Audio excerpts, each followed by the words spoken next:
Hey everyone, you're listening to the TEN7 podcast, where we get together every fortnight and sometimes more often to talk about technology, business, and the humans in it.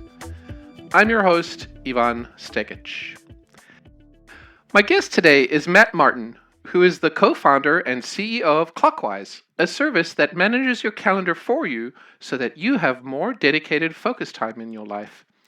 In addition to being an entrepreneur, Matt is also an attorney and a Minnesotan who has provided political analysis for various publications. Hello and welcome to the podcast, Matt. It's so nice to be talking to you. It is fantastic to be talking to you, Yvonne, and it's really fun to be on a Minnesota-centered podcast. This takes me back, and I am excited to be here. It's lovely to have you on. Tell me about how amazing the weather is in California, would you? Because you're out there. It is a very typical San Francisco day, which means that the fog has rolled in, and it's just slightly chilly. It's kind of like light sweater weather, which is about par for the course over here. So I found out something that I didn't realize was a thing this week. Gray May and gloom June, I think. Do you know about this? This is like California terminology for May and June. I actually have not heard about that, Yvonne. Although having lived here for a number of years now, I can definitely pattern match off of both those statements being true. Yeah, I didn't know it was a thing. I guess I just thought it was always sunny out in California. It is not always summer, and it's not always warm. And the kind of apocryphal quote is the coldest winter I ever spent was a summer in San Francisco. Much debated about whether Mark Twain actually said that, but it is true. It is remarkable how August can be the coldest month of the year here. Just the way that the fog can play. Okay, clearly people like Mark Twain have never spent 30-degree below in Minnesota in the middle of winter, if that's the coldest they ever got. I know we both know Right. that's not even close to true, but it's a nice quote. That's awesome. Well, let's go back a little to where you grew up, which I understand is somewhere in Minnesota, and where you went to school. And so tell me about that. Yeah, so I was born at the Fairview Hospital, kind of in this, around Southdale in Edina, and my first home was in Bloomington. So I grew up in Bloomington until I was 5. Both my parents are from the Twin Cities, and my dad actually he grew up not too far from that home. We moved out to the western suburbs when I was around 5 years old. Moved out to Medina, Minnesota, kind of right on the edge of Plymouth, and that is where I grew up all through elementary school, middle school, and my parents still live there today. I moved out to the East Coast when I went to college, but also came back to Minnesota after college. And you went to one school for your whole education before you went to college, a school called the Blake School. That is correct. Yep, I am, for better or worse, and I'm sure that there are many opinions out there in the audience on the Blake School, but I do have to say I feel lucky to have gone there, and really enjoyed my education there, enjoyed my time there, and spent all the way from first grade to 12th grade at the Blake School. So you're what they call a lifer, right? That's right. Well, now, Yvonne, this is actually much debated. So the funny enough, I didn't go to kindergarten at Blake, Oh. and that one miss. Now here's my argument. I didn't go to kindergarten anywhere. I went to Blake and they put me into first grade. So I think I'm a lifer, but the hardcore among us might disagree. Okay, I totally can see that. Yes, I think I would agree with your logic. If you didn't go to school anywhere and you started at Blake as your first, and you didn't need to go to kindergarten, then I would qualify you as a lifer, for sure. That's right. And my wife reminds me all the time that I really missed out on kindergarten because I never learned how to share, and that haunts me to this day. So So apart from not learning how to share at the Blake School, how do you think it actually did prepare you for college and for your life now and what you're doing now? I think that one of the things that I really truly find myself to be lucky in life, in myriad ways. But as it comes to Blake, is I had excellent teachers. It's not without exception. There's some areas of Blake's overall kind of academic portfolio that I think are not as strong as others. But the teachers that I had there were really pretty amazing. And I'll go all the way back to my first grade computer teacher. We had a computer lab in first grade. For me, this was in 1991. So I mean, not a tremendous time ago, but at that time, not all elementary schools had computers Yeah. available to them, but we did. And I had a computer teacher called Miss Kelly, and she saw that I liked computers, that I gravitated towards it, and really took me under her wing. And I spent first through fifth grade with her, and I loved going to the computer room. I loved picking up HyperCard. Yeah, right. I mean, like Right. HyperCard, I still remember just like it turned a light bulb lit up in my head. What you could do there, and I actually ended up working for her over a summer, working with her in the computer lab as she headed up IT overall at Blake eventually. And so that was a big influence on me. And I think that the second part of it that I would note is really great teachers know how to get their students excited. Mm, They know how to pull them into not just the subject, but the curiosity to learning about what their world is like, to learning about how they can apply their interests to the world around them. And as trite as it is, it is kind of a trite phrase. It really does start a lifelong process of learning. yeah. And for me, I'm a very curious person. I love to learn. I still love to learn today, and it brought me through a couple twists and turns in my career so far. But I love starting a company partially because so much of my job is learning new things and learning how to function in new areas that I've never had exposure to. And so I think that process started early with me, and I'm really grateful for it. Do you feel like you thought you would be in computers when you first had that first grade class with Miss Kelly? Did you know that's what you wanted to kind of pursue, or did you want to be something else when you grew up? I did not, and I'm curious, Ivana, what this was like for you, because for me at that age, in Minnesota, the role models that I had weren't computer centric. Mm, Like computers felt to me like a fun toy almost. It felt like something that I would go to that was just really cool and like was a side interest. And I never saw the career path, because I had no software engineers in my life. I had no creators. yeah, I think I feel the same way. Like I didn't have any role models either, but granted, I was programming computers a little sooner than you were, like maybe 5 or 6 years. So it was the early to mid 80s when I got started. Obviously, no internet, small ZX Spectrum 48K. I also saw it as a hobby. I think there weren't there weren't any software engineers. Like I did not study any software engineering or any computer science classes in school or in college. So everything that I've learned has been for my own benefit because I was interested in it. It'd be interesting to know how that compares with now because there's so many courses right now, and as early as kindergarten. Yeah, and I think for me, I've always been a pretty ambitious person, and for better or worse, and I think there are real downsides to this, and so I don't think that I had the courage when I was in high school or even college to pursue something just because I was interested in it and pulled into it, or I might have had a different Mm, career path. It was for me the lack of understanding and the lack of connection between that interest and a career path that I could grow into. And so I think these days, yeah, for better or worse, there are a lot of examples of people who have really had very interesting, compelling careers in computer science, in hmm. building software that pattern matching today. I think I probably would have gone into software much earlier. Yeah, I think I would have too. But you spent the standard number of what 2 or 3 years at Blake in the high school doing some college counseling, and I'm sure you had a number of schools that you were applying to. But you ended up going to Dartmouth and you ended up studying government. Tell me about how that happened. How you ended up in government studies.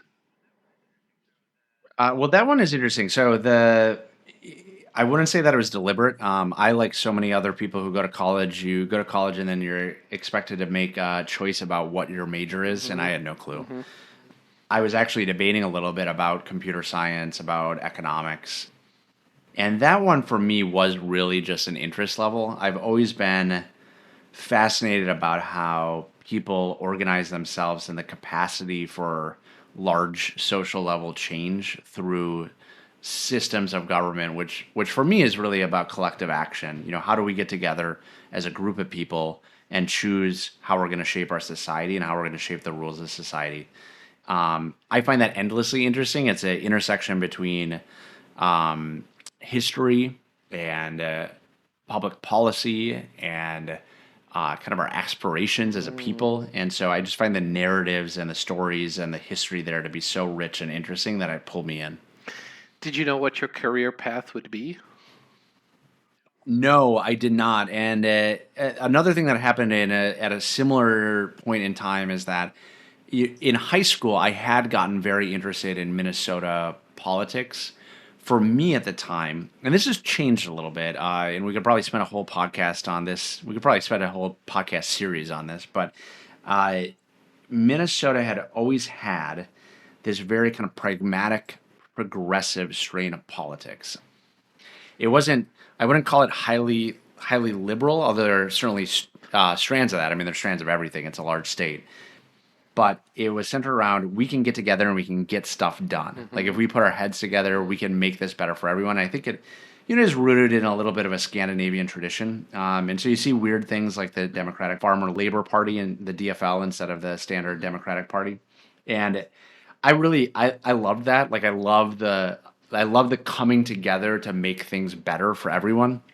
Paul Wellstone saying, "We all do better when we all do better," and that spirit of being able to come together and make things better for everyone, I really it motivated me, inspired me, and so when I went to college, I did find that Minnesota, in some ways, leaving Minnesota, crystallizes for me the exceptional parts of that tradition and how that felt so functional in contrast to some of the things I saw in other states, and the comparative studies of how different state systems evolved was really interesting. And this is fun because most people aren't interested in this stuff, and most people want to have the reference points, but your audience and you do, which is that at the time I interned for Senator Dayton, and I went to Washington D.C. and I spent a term in his office with him, and it was a great experience. I was talking to his chief of staff at the end of my internship, and I was saying, this is great. I really love this. I love Minnesota politics. How can I stay involved? I'm in New Hampshire. I'm out in Hanover. Mm-hmm. How can I stay involved in Minnesota politics? And he said, and this is a good bridge to something else that we can talk about, but he said you should start a blog. Ha! Um, which She took his advice. I took his advice. I mean, it was such a funny piece of advice, and it just hit all of the notes for me because as we're picking these threads together, like I had built websites. I love building websites. It was still a hobby for me at that time, but I loved it. So like I like it sounded so fun for me to get in. I like writing. I was really interested in staying connected, and so while I was in college, I did start a website that was a blog. At the time, it was Minnesota mnpublius.blogspot.com, and then we eventually bought the .com to just make it mnpublius. But that was a really fun experience. Tell me why you called it MN Publius. So super nerdy government major reference. The the authors of the Federalist Papers, when they were published, Alexander Hamilton, who wrote the most of them, John Jay and James Madison, they published them under the pseudonym Publius. So they did not individually sign the papers. They signed them all from Publius. I used Publius as a reference to actually Roman citizen, but I used Publius and framed this as Minnesota Publius. And at the time, there was this website called Minnesota Democrats Exposed. Oh, I remember that actually. Yeah, yeah, and who we now know to be Michael Broadcorb, who actually I know personally, and interesting guy. I actually have to profess I like him a great deal. He's an interesting guy, but at the time he was publishing that completely anonymously, and so I thought hey, it'd be like, I want this to be a little bit more highbrow. I want to engage on policy. I don't want to just take people down. But I do want to write this anonymously because I don't know where it's going to go. And Michael had kind of carved the course for the right leaning side of it being anonymous. And so I thought, oh, what a clever reference, Matt. Like that was really. It's like I'm gonna use the pseudonym that they published the Federalist Papers on, but it's gonna be Minnesota. Well, this is a great piece of information. I have to be honest and say I did not learn that from listening to Hamilton many, many, many times as a musical. But I did know that Hamilton wrote most of the Federalist Papers, so at least there's that. What do you think you were trying to accomplish? And you started this in around 2005. It lasted through the Great Recession in Obama's first term. You faced a great deal of challenges. I mean, it ran for how long? How long did it last? And what were you trying to accomplish through these years? Yeah, so I was super actively involved from 2005 to about 2010. And by super actively, I mean for a period I was the sole writer, and then I was kind of the person who was managing it a little bit, and then writing among several other people. And then when I went to law school, and I'll come back a little bit to why and what changed over that time period, but just getting to the chronology of it. When I went to law school, I wanted to break from it. Like I felt like a new chapter in my life, and I didn't want to carry it forward myself. And so some other folks picked up the day to day writing, and I kind of stepped back involvement from 2009 or so.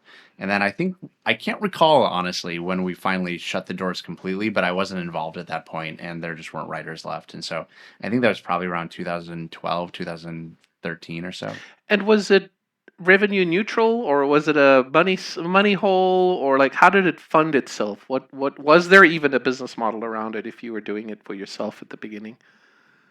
At the beginning, there was none at all. I was just doing it for myself. I was doing it for the initial motivation behind it was really the chief of staff in Mark Dayton's office having inspired me to kind of this would be a good way to stay involved, and it was great. I find that writing is so important for clarifying your thoughts, and also by writing, you engage yourself in the issue at a deeper level than just talking about it. It's really Hmm. easy to kind of have a back and forth about it at a high level, but when you write, you kind of have to get into the nitty gritty of it. And so for me, initially, that's what it was, but then it started to get some traction.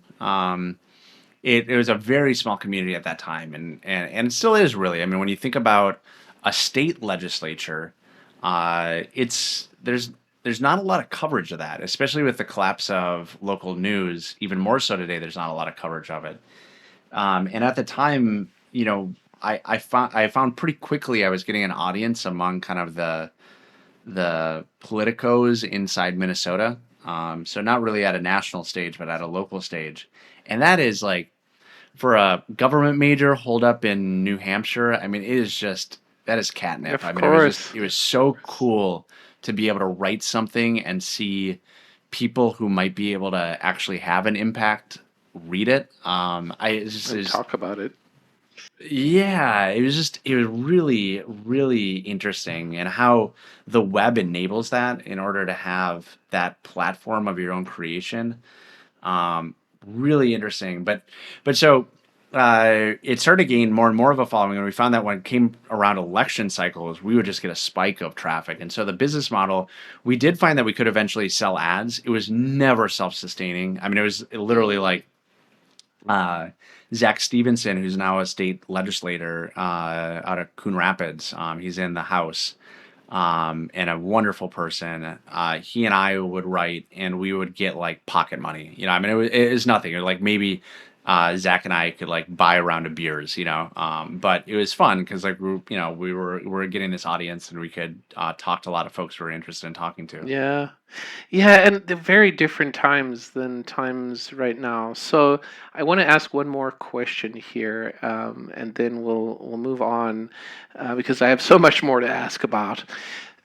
When you were doing this blog and selling a few ads to buy yourself and your friends some beer, you had a certain number of issues that you were dealing with, a very different ecosystem of blogs and news and local news in 2005 compared to right now. Like if you had started this blog today, those challenges would be very different. Would you be discouraged doing it? I still believe very strongly in the web as a platform. I think especially the open web, being able to spin up a website and put words on a page that you can distribute to as many people as have internet connections is truly an amazing thing. And I feel really lucky that I was born in a time where I have access to that. So I still have a lot of respect to that. I think one of the things that is tricky, and I don't know how I would react, to be honest. I'd like to think that I would be above it, but I was 20, 21, 22. I was still pretty immature. That feedback loop that I had at the time of writing something interesting and seeing people who can make an impact read it is a is is a positive form. It had negative parts, and I'm happy to talk about that. It's a positive form of the same sort of feedback loop that can happen on Facebook or Twitter, where you're trying to get an audience, but the feedback loops now are incentivize pretty bad behavior. And so to get above the din of the regular conversation, you're incentivized to take a more extreme stance, Mm-hmm. to break through, to aggravate people so that, that you get a response, to create conflict in order to entice somebody who maybe has an elevated platform to pull you in. And there was a little bit of that at the time. I mean, I would one of the ways that we built our audience was I would go through the comments on other people's blogs that had a larger audience, and I would comment. But for me personally, it wasn't you. Sometimes it was about picking a fight, and I want to embrace that. Like I did do that, but it was usually in the spirited way of like picking a political battle instead of a personal fight. But I could easily see in this environment how that could take a very negative turn. I would like to think that I would resist that, but I don't know. It's a different environment. Yeah, it's been sensationalized in this day and age, and I feel like the fights you would have picked would have been over ideas and over political constructs, and not. And I don't see you as going ad hominem, which I think is way too prevalent in our discourse today. Like, if you don't agree with me, then we just go ad hominem, and like that basically shuts the whole conversation down. And this is something that I look back on and I'm proud of. There was a little ecosystem of more liberal bloggers, and we had a pretty big audience in that crowd. So I think that, in some ways we were a leader, in some ways we were kind of the young kids that were like, oh, these little guys, why do they have more viewers? I get together with them periodically, and I liked a lot of those folks, but they viewed Michael Broadcorb as just the devil. And Michael was sensational. I mean, he picked a few battles that I think were a little bit beyond the pale. But I would also go out and grab beers with Michael because, we were in the same field. He really loved politics. We found the internet interesting. I disagreed with him on almost everything, but he's made some bad choices in his life, both inside and outside the blogosphere. But I consider him to be a good person at the core, and I think I would have resisted the kind of sensationalized ad hominem attacks that you see now. Yeah. But you never know. Those feedback loops are really strong, and it's really intoxicating, especially when you're young. Those endorphins are strong. They really are. So you spent college working on your government degree, and then you went to law school. And while you were in law school, I believe is when you founded Inbode, which is how we met. What was Inbode, and why did you start another company? Look, there's the part of me again going back to where we started a little bit is like that long term just love of learning. Like I just can't put my hands down. And so law school was very busy, and I enjoyed for the same reasons that we talked about with the government degree. I really enjoyed kind of the historical intersection of how people organize themselves, which is really what the law is all about, and researching that and getting to know it, getting to understand it. But I love creating, and my very close friend, who's still a close friend, his family is in kind of the mid market of apartment rental management. And there's very clearly a hole in the market between tools that might help an individual kind of investment landlord or somebody who just has a couple of units and a really large scale institutional landlord, of which there are many in the country. And it just seemed like a really, after talking to a few people and doing some research, it feel like a really interesting space. Now, that's a little bit of hindsight 2020 on the problem, because I think that if we had articulated the problem that way, we would have ended up in a different space. For myself and my friend at the time, and coming to U of On, we were kids who were, we were in our early 20s. What we experienced was how difficult it was to find an apartment.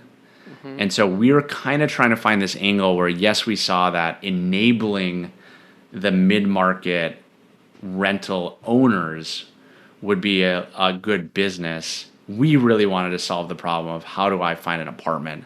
And I think there is an intersection there, but I think that it was too diffuse of a problem to address. It was a really interesting problem. I remember when I saw you guys and we talked about how you wanted to fix it. It made perfect sense that this would be something that would absolutely be a success in the market. And it yeah, it was great to work with you then. We sort of lost touch after that project, and you ended up moving out to California and getting another job and working for a whole bunch of different companies before starting yet another company. So tell me about why you moved out to California, and what led you to starting Clockwise. I hesitate a little bit because there are multiple reasons that we moved out to California, and the story that I'd like to tell you is that I was inspired, that I really wanted to get back into software, and that is true. But Okay. the the this is a legal term, the but for reason, and it means like but for this we would not have moved to California, is that my wife was finishing up medical school, and she was looking at matching, and the match process is really interesting. You kind of you rank where you want to go, and then you just get matched and you go, and if you don't go, you basically have to take a year off. And so it's kind of this weird national matching system. And she was debating whether or not to rank University of Minnesota one or to rank Children's Hospital Oakland number one. And I didn't love being a lawyer. I did like it, and we could talk about that. It wasn't but it wasn't my life's calling, and that was clear. And I really loved my time that I spent with you and Charlie on in Bode. And I wanted to get back to creating. And so when the opportunity presented for Ashley to just nudge that match ever so slightly to put Children's Hospital Oakland number one and the University of Minnesota Children's System number two, and roll the dice to see if maybe she gets her number one pick. I wanted to jump on that, and she felt comfortable doing that too. And she matched here, and we moved. Wow, that serendipity is what it is. Kind of little bit of influence from the things you can control, the levers you can control, and out you went to Oakland. That's right. And the interesting thing about that serendipity is that it could have easily been Minnesota. I could easily be still an attorney at a large law firm. And now I think Fagery Drinker Biddle is the name has Yeah. changed several times with all the mergers. Yeah, we moved out to California, and it was an opportunity for me to make a clean cut with law. I could just move. I had a clear reason for leaving. I had a clear reason for changing careers, and I did. One of the things that came out of Inbode was I did have some, not incredibly deep, but I had some domain knowledge in the apartment rental space, Hmm. and so I went out to California, and there's this company called Lovely. It was at livelovely.com. It doesn't exist anymore. But they were doing this kind of a better version of what InBode hoped to be. It was a great portal for searching for apartments. And the big innovation at the time, which is what Charlie and I wanted to do with InBode, if you remember, Yvonne, is like at that point, and this might be crazy for some of the audience, nobody put the listings on a map. Right. That was the feature that was in Bode, right? Like Yes, that's apartment right. search using a map. That's right. And like it sounds so basic, but it was like nobody put it on a map. And in fact, it wouldn't be years until Craigslist had a map view. That's what Lovely did. They put it on a map. They took a different approach than we were taking at Embode, but they had some venture capital funding, and I kind of convinced them to take me on. talked my way into position there, and was off to the races. I mean, it was looking back, it was. I don't know how they took the risk on me, but they saw something they liked, and so they brought me in, and I got to do a little bit of business development, a little bit of product development, and then more and more software engineering, and bounced around a few different startups, building up my software engineering credentials. So there's an interesting perspective here because you talk about how you don't know what they saw in you, right? And you talked your way into it and they let you do some business development. But you're a CEO of a startup company now that's gone through $18 million of Series B funding, right? You're on the other end of that coin now. Yes. So I'm sure you can think back from the perspective of the CEO who was hiring you or the business manager that was hiring you and think about, oh, this guy's got so much potential. We totally need someone who can figure things out, right? Yeah, that's absolutely well stated. There's a lot of imposter syndrome, and I think in general and in our industry specifically, and definitely in me, where I feel like I have gotten lucky to have the opportunities that I've had, and I look back on them with a great deal of respect and admiration for the people who took some risks on me. But yes, I am in a position now where you look at that decision, and it seems rational. I mean, here's somebody who's hungry. Here's somebody who has an interest in the space. Here's somebody who can problem solve, who's tried it before. We don't know quite what to do with them, but let's give them a spin. And we do that at Clockwise as well. I love just whenever I have a platform of just talking about the transition from, for those out there who really find software engineering interesting but don't have a traditional degree. That was a really tough transition for me, and I have a lot of respect for the folks who do that. And I want people to know that there's a path, but it is hard and it takes some perseverance.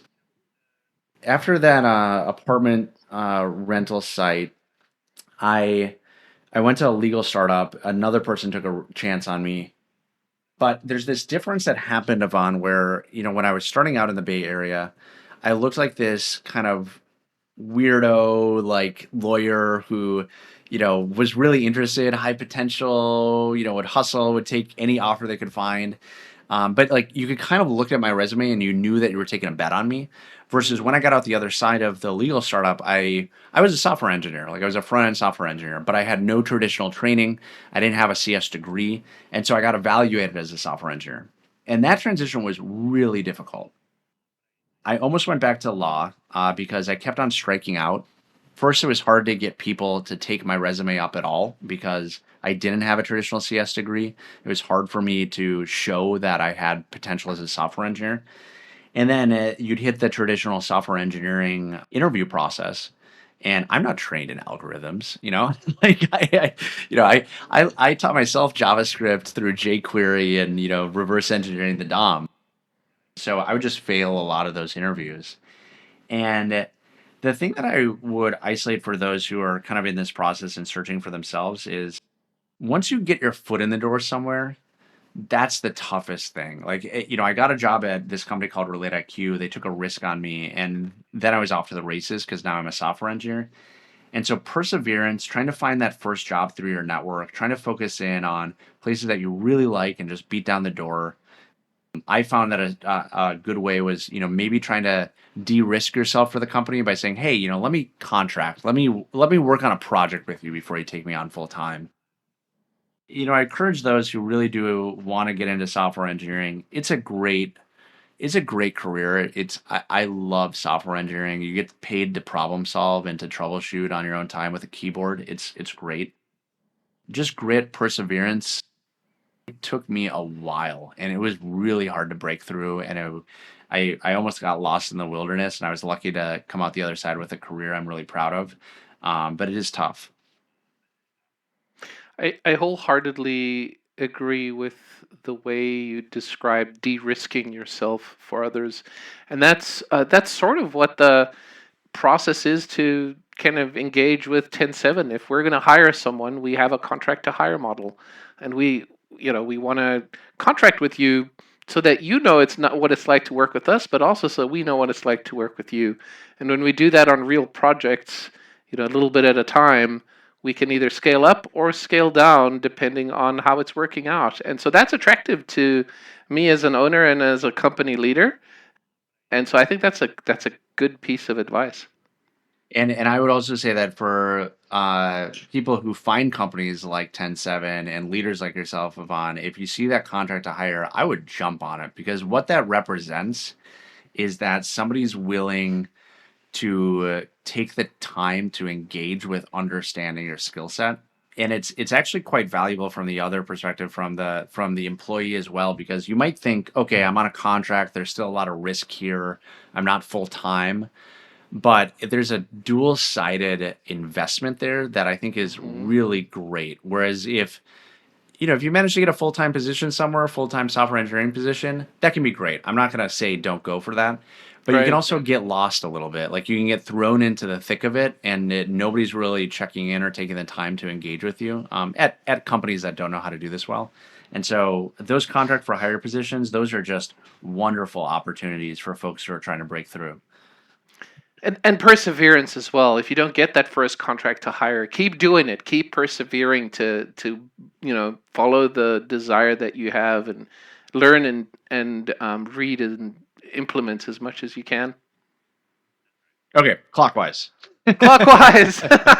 So you relate IQ, I think is what you said, and then you were at another company before Clockwise, and so um, tell me about that nugget. Tell me what got you to start thinking about a new company? So, a couple of things. The company that I was at was acquired by Salesforce, and I actually kind of worked my way up to engineering management and then managing managers. Another thing that I would note, related to our last topic, is that once you do break through, you'll find that your ceiling is higher because you have a diverse set of experiences. And so I found that, entering a company, my weird past experience as an attorney and having formal training and having managed people before was a real asset. So I ended up in software engineering management, and two insights here, or two observations rather, Yvonne, and one of them I think is relatively unique, and the other is not unique. So, the first kind of non-unique, non-insightful one is like, it is just inside of a modern organization like Salesforce, it is so damn difficult to get time for your priorities. You just play kind of whack-a-mole with your schedule. People are trying to get time with you all the time. It's hard to find to be proactive. It's hard to find time to sit down with somebody on a code review, or think about next quarter strategy. The schedule really kind of conspires against you. You have to take active steps to make that time for yourself. And I'm a nerd on this stuff. I'm a nerd in a lot of ways, but on productivity, I would try to, coach people up on time blocking and different processes for making sure that you're blocking off time and you're auditing your calendar to make sure that you get time for those priorities that you want to set aside.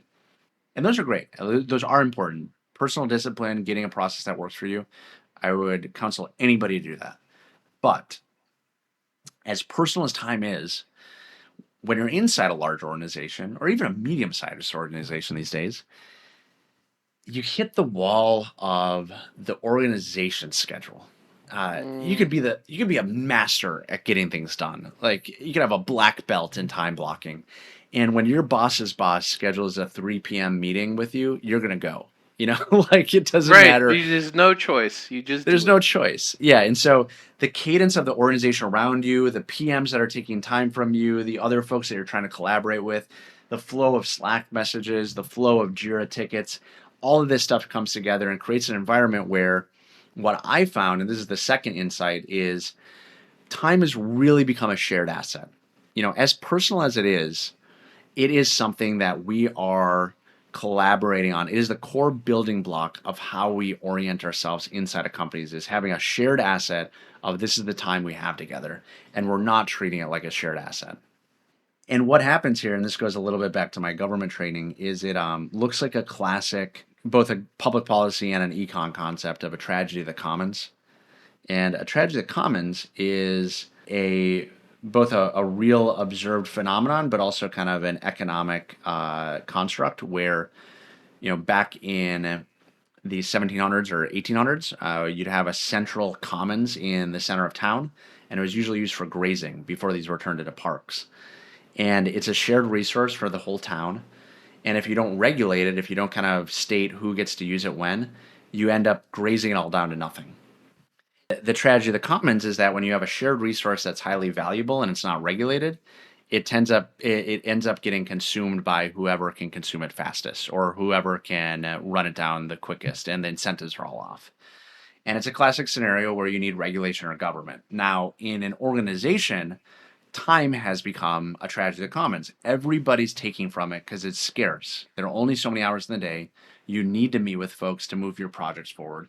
You need time in order to get your job done. And everybody's vying for it, but there's no coordination and there's no regulation because we haven't embraced that as a shared asset. And so, stating in a completely non wonky way and more basic is if we want more time in our day for what matters, we have to coordinate better. And inside of an office environment where you have tens, hundreds, thousands of people working together, that's a network problem. It's a network problem across those individuals, and for a network problem where you're trying to coordinate, software is a really good tool. So that is the inception of Clockwise.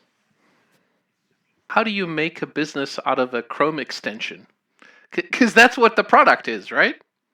Yeah, so it took us a while to distill that down, and a couple of things here. So I'm a front end engineer. I love building product. There's a part of me, Yvonne, that like it pains me in my heart that we're a Chrome extension. Like I like being pushing ourselves into this sidebar alongside somebody else's screen real estate. Like we initially were thinking of being a calendar, and that's all to say that that's not where Clockwise starts, but B, it's also a hard won strategic choice, which is Clockwise is about building out that platform for coordination. We need access to people's time inside the organization. We need to connect to calendars, connect to Slack, eventually connect to Asana or Jira to understand what your priorities are, what the flow of your day is, to get you onboarded and understand how you want to manage your time. And it's so the platform is really what's essential. And we found that the lowest friction way and the fastest way to gain adoption is let's not reinvent the wheel. Let's not build a calendar because people have a calendar they're comfortable with. Let's just augment it. And the best way to augment it is with a Chrome extension. And that distribution methodology has really paid dividends because we don't have to convince somebody to switch. We just have to convince them to augment. So what happens in terms of business model is we get really broad-based distribution. Clockwise is pretty viral. It is pretty viral inside of an organization. And we get a lot of users, and we start to drive real productive time back to the calendar. So we make people's days better. And it turns out when you make people's days better, they're willing to pay you. And so we have a subscription model that is per user per month. It's entirely a business tool. So this isn't something where we ask individuals or consumers to pay for this out of pocket. The bill is usually footed by the team or the department or the organization as a whole. And Clockwise is then implemented across the team or across the department, across the organization to help everybody coordinate better and ultimately get a better schedule. It sounds like exactly what I need at TEN7. And I'm very excited to try it out in the next couple weeks here. I know we are having a couple of little issues with it right now, but I'm looking forward to trying it out. The thing that really attracts me to this company and this product is the fact that it works best when you don't notice it. So, like even if it is a Chrome extension, that's okay.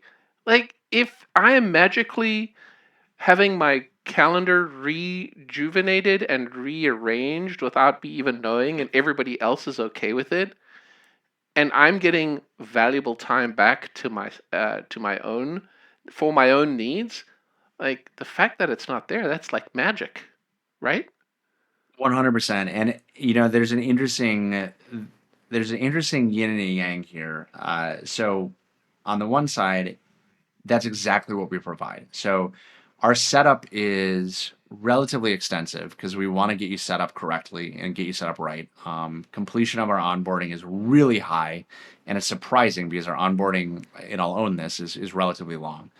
We have a lot of tools that we can get you up and running with. But once you're up and running, you get the recurring benefit day after day without really having to monkey with much. You can come in and you can dial things in or you can change it, but we just help you out in the background, which is magical. And that's the experience that our customers love, and that's the experience that ultimately that they're paying for. How long has Clockwise been around? I feel like feels like you've been missing from my life for too long. We have been around. So the company was founded right around the beginning of 2017. So going on about 4 years here, and but we have only been publicly launched for about a year and a half. I like to remind folks when they join Clockwise of this, which is that we're in the business of category creation, for better or worse. And there's a lot of better in this, but there is some worse. Uh, Category creation is really, really difficult. The upside of it is that it's really exciting. We get to create something new that people haven't seen before. We get to imagine things from the purest of first principles. We get to create in the kind of the truest sense of that word. The downside of it is that we can't look over someone's shoulders. So Relate IQ, one of my past companies, we were building a CRM, a more intelligent customer relationship management piece of software. And so, anytime that we had a question about business model or about feature set or about functionality or even about UI, we could kind of go peek over the shoulder of Salesforce, like, okay, what are they doing? Or we could look over at one of our competitors' base and like, whoa, what are they doing? With Clockwise, we really don't have any direct competitors. And then on the business model side, and this is a really tough one. This is really tough about category creation is that we're not a line of replacement spend. There is no existing budget on somebody's spreadsheet inside of a large organization that says time optimization software, X $1,000 a month. And so we have to go in and we have to make the business case and we have to carve out budget for ourselves and we have to translate that into ROI for the business. It's fun to be a trailblazer, and I wouldn't have it any other way. I find it so exciting, and the team is remarkable. It is really fun. It's really hard, but it's really really rewarding. But I do have to emphasize the difficulty of it, and so it takes some time. So, what do you attribute the incredible growth that you've had? I read that you do no sales and no marketing. Yeah, well, that's changing a little bit because we're seeing the growth from the early stage be so attractive that we're building out a little bit more of a marketing muscle. Although that marketing muscle is really oriented towards a product-led growth model.